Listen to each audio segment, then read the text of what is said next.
This might be a bit of a general example, but if any part of your supply chains rely on migrant labor, there are enormous populations of migrant laborers that are becoming more vulnerable, be they from parts of northern India that are being particularly impacted, Bangladesh, one of the highest risk countries for climate change. Those are major sources of labor for many industries in countries that are critical for supply chains.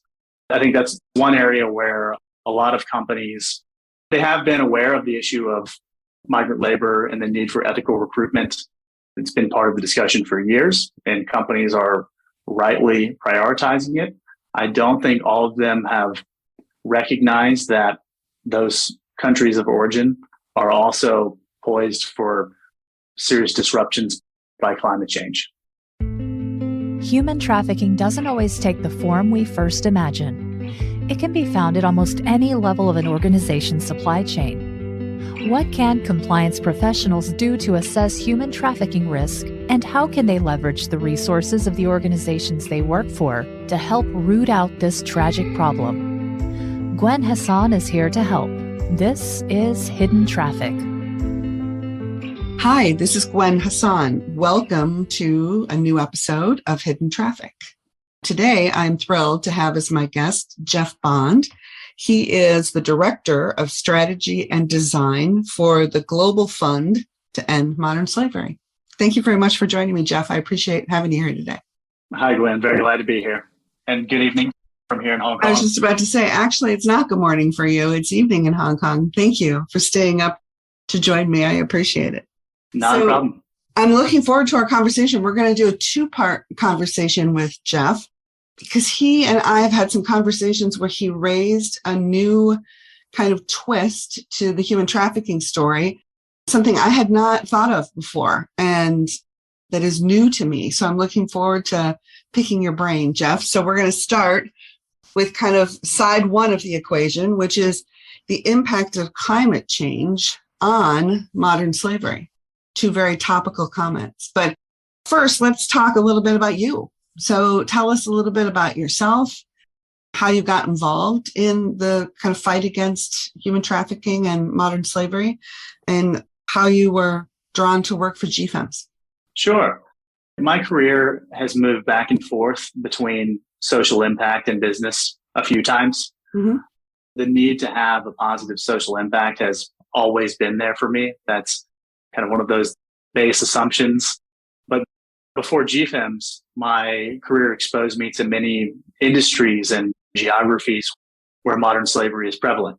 So I've worked in mining in Papua New Guinea. I've worked in manufacturing all over Asia, in food processing, in a lot of industries where migrant labor or low-cost labor, mass employment are the name of the game.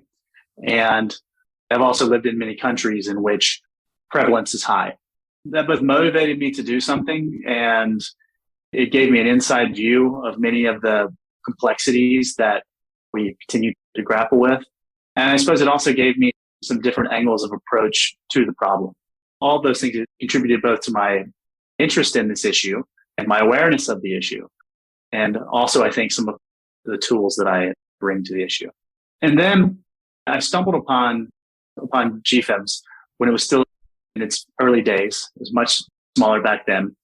And it kind of clicked with me. I knew I wanted to be a part of it. I was lucky enough that there was an opening at the time that was a good fit for me, and really haven't looked back. And so since then, I'm sure that you and something I've noticed, and I'm sure you and a lot of your listeners feel the same way, is that it's an issue area in which once people have an interest, it's a powerful interest that doesn't go away. You don't find many people who dabble for a few years and then move on to the next thing. You find a lot of people who maybe were working on something else and then found out about this and it became all-consuming. In that respect, I feel like I'm not unique. Yeah, I would say that is, in fact, the impetus for the reason that there is a podcast, because same thing happened to me. As soon as I learned a little bit about it, I just became kind of a combination of fascinated and appalled, which drew me to try and figure out how I could make even the slightest dent in the problem. So I think we're like-minded in that way. Once you learn what it is and learn about it, it becomes almost unconscionable to do nothing to try and improve the situation. I have to say, I've never talked to someone who's lived in Papua New Guinea, though. That's fascinating to me. That has not been on my travel list, but I may need to add it. My goodness, you are well-traveled. That's fantastic. It is very beautiful. I'll give it that. Yeah. Okay. Let's talk a little bit more about your specific role at GFEMS. I don't know what a director of strategy and design does. You've had conversations with your colleague, Irene Kashansky, which was great, but I'd love to know kind of what you do as compared to kind of Irene's role. Certainly. And I can understand that the words strategy and design can mean so many different things to so many people. My role has evolved over the years as the fund has grown. Currently, in this role, I see myself as having two main functions, though not only those two. First is fund level strategy. So supporting our CEO and our leadership team to set the overall direction of the fund. And additionally, a bit of execution of strategic initiatives that may not be continuous activities, but are important for a certain amount of time. Second, designing programs and program strategies. And so that is developing specific ideas that turn into the programs that we fund. Because a lot of our programs are multi-partner efforts. They'll span many years, many phases. And to keep the long-term view aligned with the short-term actions, you need that long-term goal. You need the path to getting there. You need the constant check-in to see, are we still following this strategy, or do we need to adjust this strategy to better match reality?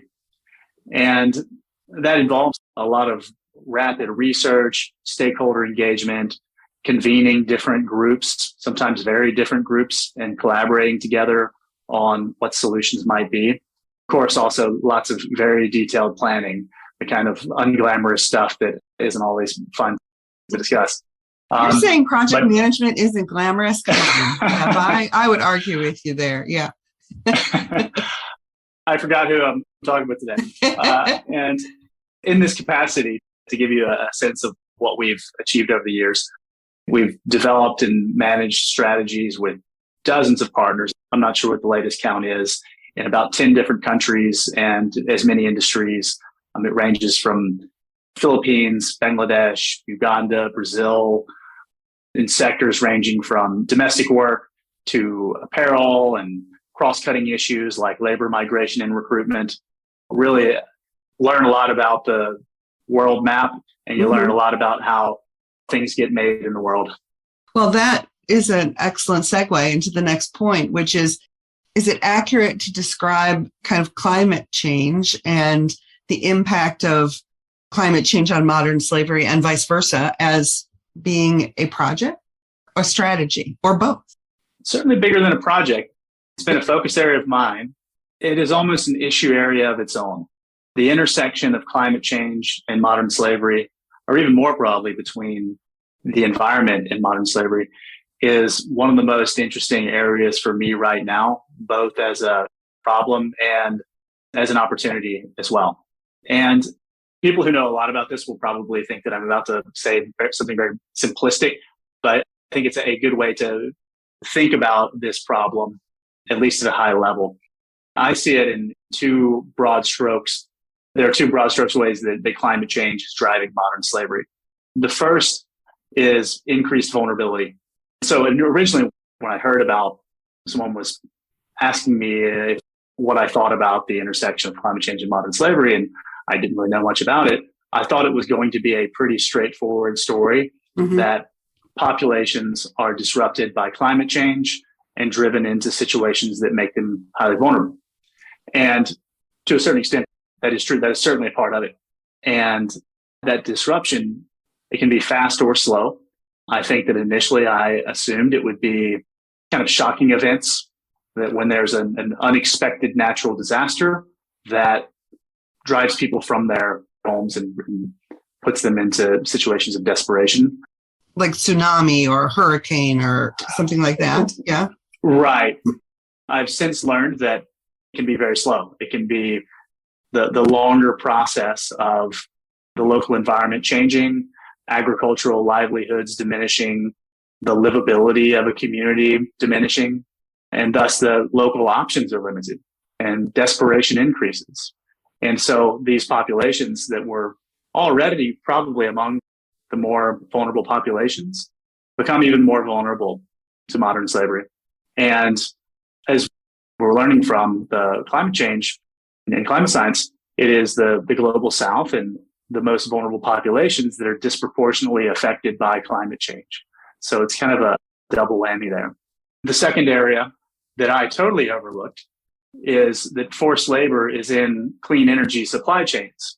And so the very solutions, the technological solutions that are expected to be and will be critical in addressing climate change, and which are seeing incredible growth, already have deep issues related to forced labor.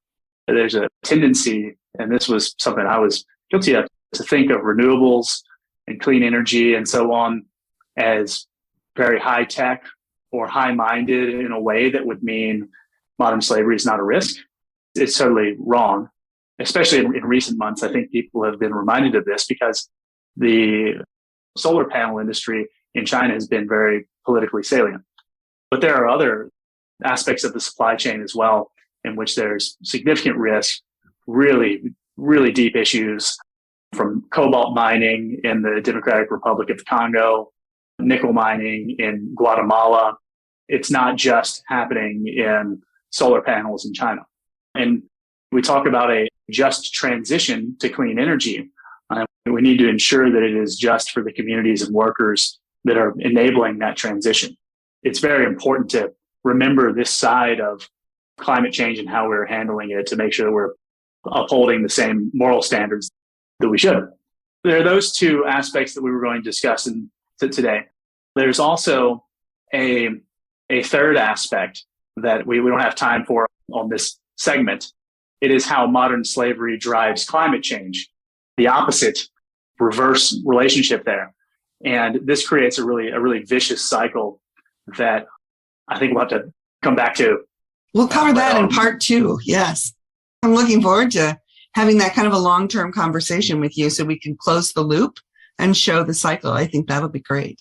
All right. So when you mention the second category of climate change driving modern slavery and human trafficking, you referenced China and the solar panel kind of industry. I read somewhere, and I can't remember where, but that some very high percentage, 80, 90% of the solar kind of panel systems have some component that comes from the sector in China or the region in China where the concern is the Uyghur forced labor. Is that correct? Am I connecting the dots there? Yes. So the entire supply chain for solar PV panels, for photovoltaic, which is a particular technology for solar energy, not the only one, is disproportionately sourced in China. And so that's along the entire supply chain, from the initial raw materials and processing, and it comes from basically from sand, the industrial grade of sand, to processing that into the polysilicon wafers. So you have that industrial process in between raw material and final assembly. And then in the final assembly plants where they're made into the modules that we conventionally think of as being solar panels. And so the entire supply chain exists in China, and each step in there is dominant in global solar PV markets. So it poses particular challenges because depending on the volumes that you're sourcing at or where else you might lie in that supply chain, you don't have a lot of other alternatives. And it's also very hard to confront and address those issues in China. Yeah, I was going to ask, if, let's say, you're a compliance professional and you're working for a clean energy company that is sourcing out of China for photovoltaic cells or components for a solar system, what do you do? I mean, your options of resourcing seem pretty low. I mean, it's not like you could just announce, well, we think there may be a trafficking problem, so we're going to start sourcing from within the United States now, because the equipment, the raw materials, the technology doesn't exist here in the same way that it does in China. What is the best course of action for someone who's trying to not be part of the problem here? Yeah, that is a very tough question. I don't know if I have a very satisfying answer for everyone. I think that currently all of the solutions are going to leave people either still at risk and or pretty unhappy with the sacrifices, the compromises they have to make. One, I do think that there probably are, and I could be totally wrong about this, I don't think there's enough transparency or data to really know for sure. I think that it is possible to source without forced labor, but there's so much risk there that it would be very hard to do so with certainty. You can put in all the best practices and policies that you'd like to mitigate your risk in the short term. And longer term, I am hopeful that there will be both improvements in China and perhaps a diversification of the sources from which companies can procure the products that they need.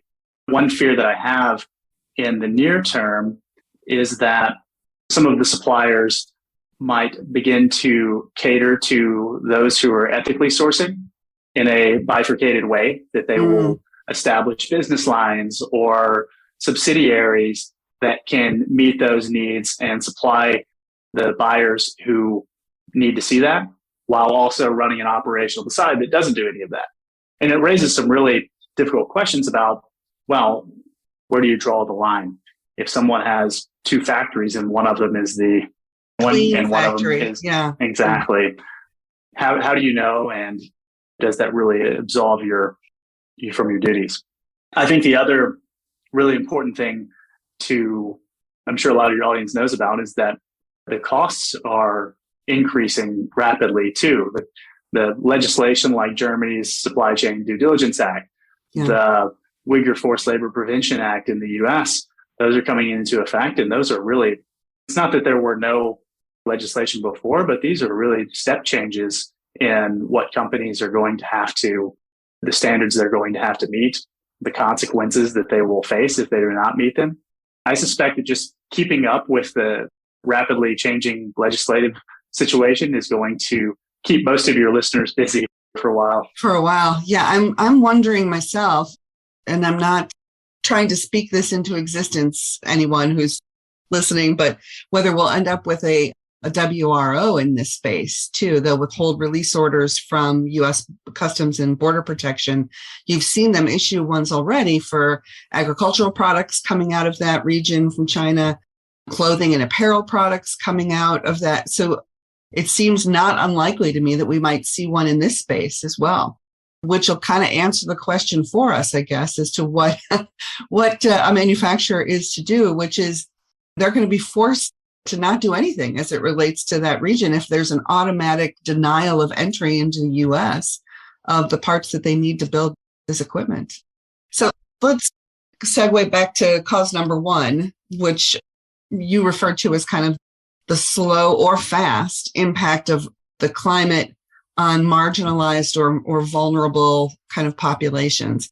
Do you have any examples of something that's occurred already that has driven more kind of vulnerability in the supply chain and perhaps exposed more people to modern slavery as a result of changes to the climate? Sure. This might be a bit of a general example, but if any part of your supply chains rely on migrant labor, there are enormous populations of migrant laborers that are becoming more vulnerable, be they from parts of northern India that are being particularly impacted, Bangladesh, one of the highest risk countries for climate change. Those are major sources of labor for many industries in countries that are critical for supply chains. I think that's one area where a lot of companies, they have been aware of the issue of migrant labor and the need for ethical recruitment. It's been part of the discussion for years, and companies are rightly prioritizing it.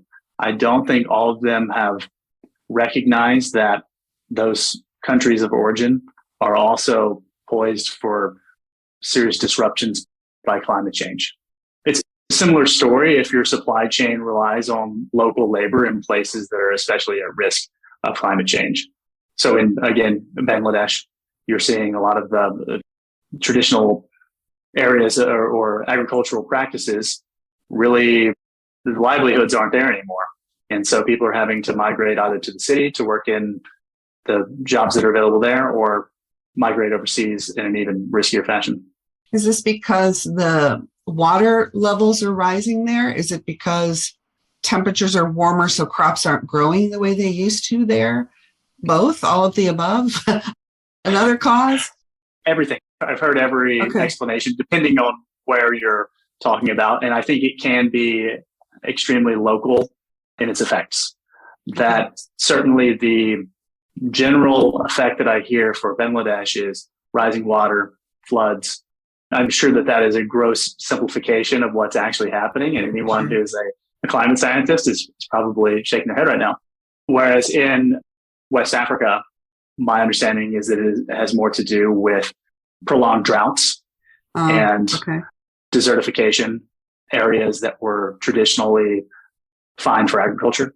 I've heard that some others it's too hot. It's not necessarily a case of droughts or rising floodwaters, but just unlivable heat in places that were already probably too hot for a lot of us to tough it out.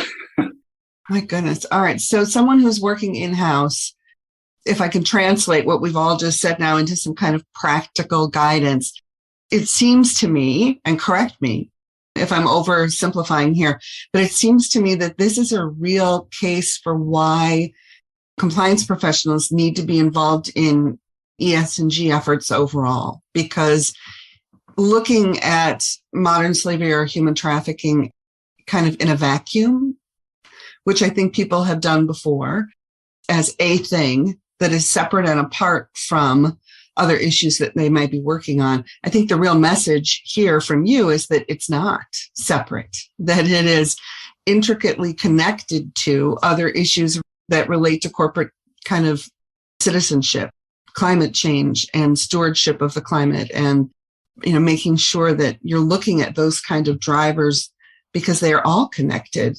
Is that fair to say? Yeah? Absolutely. I think that it's ES and G, not ES or G. They are so interrelated. Obviously, in this case, we've been talking about, and then in the next session, when we talk about how modern slavery is driving environmental degradation and climate change, it's even stronger relationship between the need to address both the environmental and the social issues in order to address either of them. They're both necessary. And the same goes for governance. It's very easy to forget about the role of corruption in all of this, but it's ever present there. Absolutely. That's a great place for us to end for this session, and to urge people to come back and listen to part 2, which will be next, when we'll cover kind of the other side of the loop that you mentioned, how modern slavery is driving climate change and how they're all interconnected. So thank you so much for your time today, Jeff. I really appreciate it. Thank you for having me. You're welcome. We'll look forward to part 2. Thank you.